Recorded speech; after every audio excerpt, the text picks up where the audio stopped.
After 10 finals scored, former champions Naggo Primary lead the standings at the end of day 2 of the 3-day InSports Central Primary Championships being held at the National Stadium.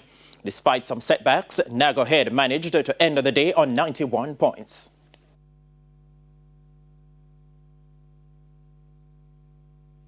I can't not satisfied. Although we in lead same year, some job back today.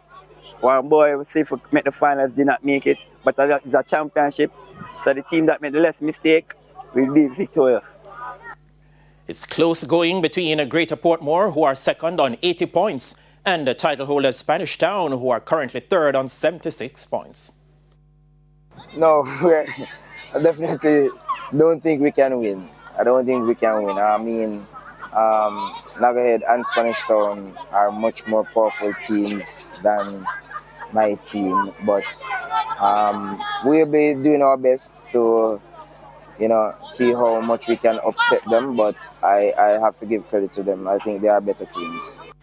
Spanish Town Primary are in a good position to retain their title. The many-time champions have placed athletes in most of Wednesday's 30 finals. The heavy headwind did not allow for many records, but Joshua Williams of Spanish Town Primary broke the Class 1 boys 400-meter record, posting 57.58 seconds. Spanish Town Primary boys broke the record in the 4x100-meter relay, doing 49.53 seconds in the preliminaries on Monday, and returned on Tuesday to run a spectacular 48.32 seconds, the first team to ever go sub 50 seconds in this event. Greater Portmore broke the girls' Class 3 4x100-meter record, doing a time of 54.93 seconds. Spanish Town Primary were second in 56.54 seconds, while Naggo took third in 57.42. The action on Wednesday's final day gets underway at 9 a.m.